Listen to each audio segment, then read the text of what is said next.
Hello vinyl community, this is Randy. Today I am doing a video in celebration of Miss LadySoul's 200 subscriber milestone. Miss LadySoul, Eve, has reached 200 subscribers, and so she has decided to throw a contest to celebrate that milestone. So congratulations, Eve. Great channel. I love watching your videos. I've been watching them for a while now. When I first started watching her videos, the first couple I saw were actually in French, and that was very cool. I took French in high school, so I remember a couple words of that. So I watched a couple of those videos in French. I didn't really understand what was going on too much, but it sounded very pleasant. I enjoyed hearing her speak in French. So she switched to English now, so it makes it a little bit easier for those of us who are not bilingual to understand what she's talking about. So congratulations, Eve, on reaching this milestone. And yeah, let's get started here. So she has 5 questions that she wants us to answer. The first one is for us to name our 3 favorite rock albums. Well, I am going to name 3 favorite rock albums here. I don't know if these are the 3 favorites, but these are 3 favorites. So the first one is Humble Pie, Eat It. This is a record that came out in 1973, I think, from Humble Pie, which was a British band. They were actually one of the first supergroups. Steve Marriott was part of this band. He left Small Faces to join, and then Peter Frampton left his band, The Herd, to join, and then Greg Ridley, the bass player, joined from Spooky Tooth. So they had sort of like 3 superstars there. And this is not their first album, though. I think this is about probably their 4th or 5th album, and I think this was the one that was supposed to have made them famous and really broke them as a big act, but it maybe didn't sell quite as well as they thought it would. It has this very cool booklet inside. It has all these pictures. There's, well, they're drawings actually. I think that's Steve Marriott there. Greg Ridley, the bass player there.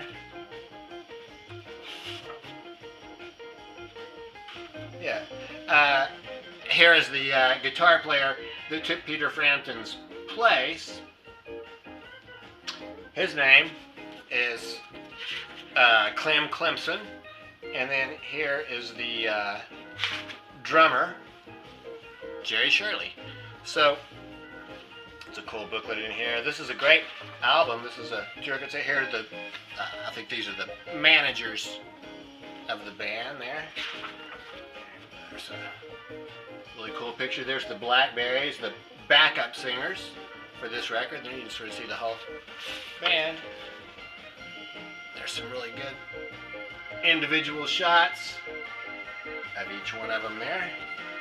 Yeah, so just a little bit more there. This is a 2-record set, and each one of the sides is very distinctive. They all sort of have their own feel here. So on the first side, it starts out with Get Down to It, then Good Booze and Bad Women. So it's just a really good rock and roll side. Sort of, if you were going to the show, these would be some great songs to start with. Side 2 is very much a blues soul side with Black Coffee, I Believed My Soul.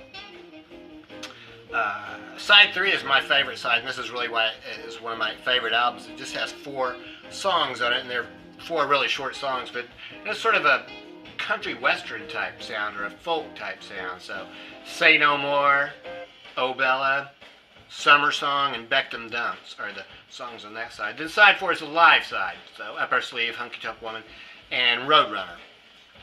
So yeah, 2-record set with 4 distinct sides. And I like each one of them. So yeah, Humble Pie, Eat It. Here is another favorite album, Thin Lizzy's Jailbreak. Fantastic album. I think this came out in 1976 or 77. This has this cool sleeve, sort of a die-cut sleeve there, and it has the picture in there. So nothing on the other side. This is on Vertigo Records, but it's not on that Swirl label. So yeah, Thin Lizzy, Jailbreak. I mean, just a fantastic album. There's the track listing. Jailbreak, a great song to start with. I mean, all the songs on here are so great. Angel from the Coast. Running Back is a fantastic song. Yeah, Warriors. Yeah, really everything. Yeah, Boys Are Back in Town was the hit song. You know, cowboy song. So, yeah, Thin Lizzy, fantastic album. My last favorite album on my list is The Zombies. Odyssey and Oracle is the name of the album. Time of the Season was the hit song on this one. This is, I believe this is like the second issue of this album or something. It's on Date Records, but this is not the original cover. I think the original cover maybe did not mention Time of the Season, and then when it became a hit, they added that, or possibly. Maybe that's a story of that. Here's the inner sleeve for that one. It was really cool. You could get some super posters if you wanted to. It's on Date Records. Yeah, so 3 favorite rock albums. Next, Miss Lady Soul has asked us to show 2 or more soul or R&B or funk albums. I'm going to show these records that have been produced by the Jazz Dispensary. This is called Soul Diesel, and this is a compilation album. These are some like funk type artists that were on, well, what labels were they on? This is I guess it's part of Concord Records, so yeah, I think Prestige. Well, yeah, I guess most of these were on Prestige or Mainstream Records. So yeah, a compilation that they have put out. I think this may have been a Record Store Day release, but I did not get it on Record Store Day. I got it later. It's gold vinyl, so it's a cool emblem there. The Jazz Dispensary it has like the medical. Oh boy, what is that symbol called? But it's actually what it is a drumstick and then 2 saxophones wrapped around it. So another compilation from Jazz Dispensary. This one is called Soul Diesel. Very cool album cover, and here's what the inner sleeve of this one looks like. Sort of matches that, and this is what we're hearing right now. We're actually hearing side B. I think we're hearing Couch 8 right now. And then I actually do have just one more of these from Jazz Dispensary. This one is called Purple Funk 2. So I guess these are supposed to be more funk-oriented songs. So Purple Funk 2, there's the track listing for that one. Yeah, Fantasy Records it looks like. Galaxy Records. So these are just some compilations of songs that were recorded, I think, in the 70s. Her next question for us is show an album that everybody should own. Ones that are not shown enough in the VC. I was watching Steve Carlman's Sunday show yesterday morning, and he had on the wall behind him a bunch of Bob Newhart albums. And so I thought, well, you know, everybody should have some comedy albums, because, you know, life can be very stressful, so it's probably good to have some comedy albums. So I figured I'll show you my Bob Newhart collection here. Everybody should have some of these. Here was this first one, The Button Down Mind of Bob Newhart. These records were huge in the early 60s. I think these were like some top-selling records. Actually, Bob Newhart was very popular then. He had a follow-up album, The Button Down Mind Strikes Back. Bob Newhart from Chicago. I think he had actually been a like an accountant there or something, and got into comedy. So these labels, I think, pretty much look like that. Here's an interesting sleeve, and then you'll see the records that are advertised on here are not your usual music type records. There are all kinds of other things. Behind the Button-Down Mind of Bob Newhart.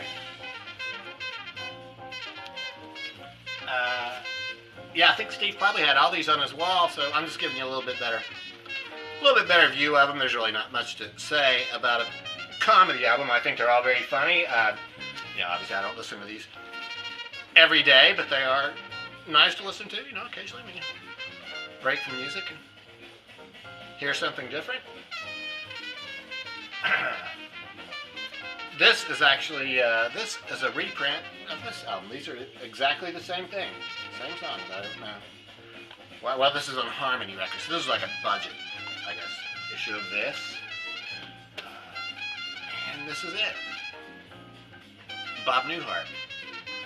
So I think, everybody should have some comedy.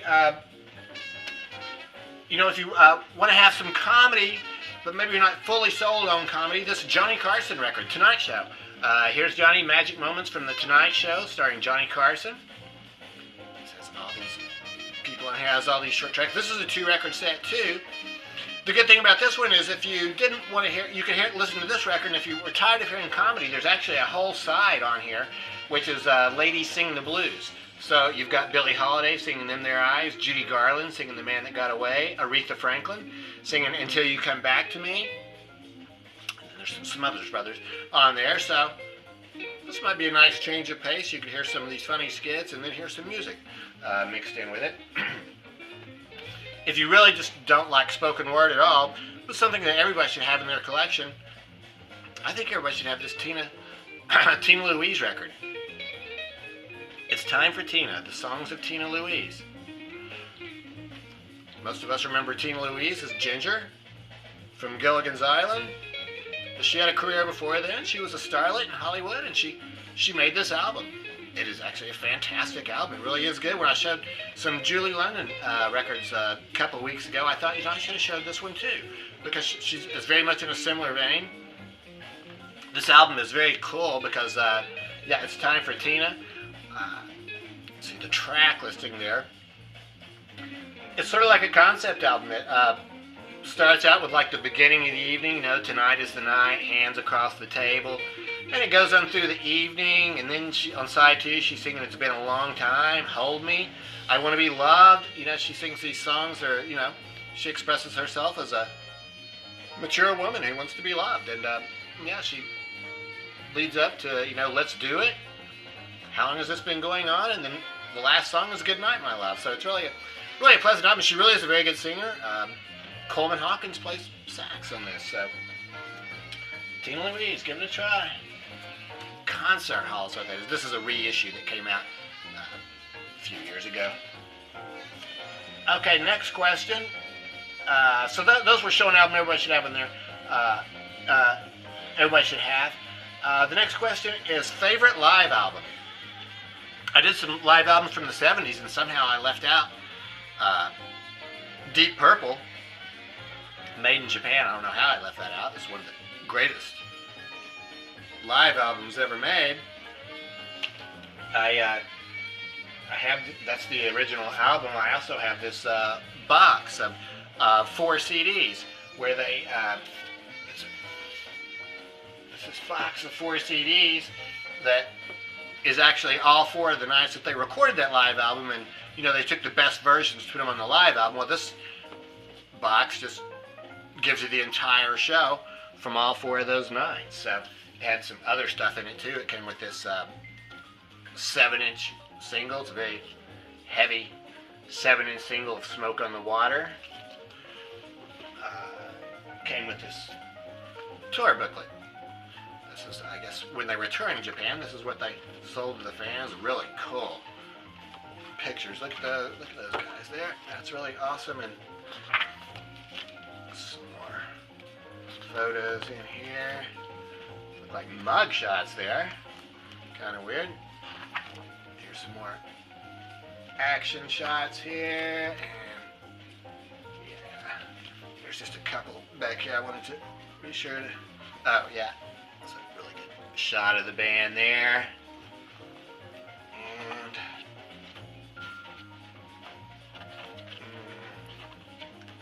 Okay, yeah, so, I guess that was it, yeah, so, yeah. Yes, that was a cool set. Also came with this deep purple tree. Shows all the members of the bands and all the offshoots, like White Snake and Tommy Bolin Band. Yeah, so I guess that goes like that. Yeah, so Deep Purple. Classic live album. It just came with some, I guess this was like the tour schedule and stuff like that. Eve's last question for us is, show an album you used to hate but learned to love. Oh, yeah, I forgot to show the main part of this Deep Purple. There's the CDs, this book, and then it came with this book with, you know, lots more pictures and information. So, yeah, that was a fantastic box set. You know, it's hard for me to come up with a record that I hated and then learned to love. I mean, if I really hate a record, I probably am not going to give it too many chances. I might listen 2 or 3 times. But I did have one weird experience with this Kings of Leon, their second album, Aha, Shake, Heartbreak. When I first brought it home and listened to it, I only have the CD.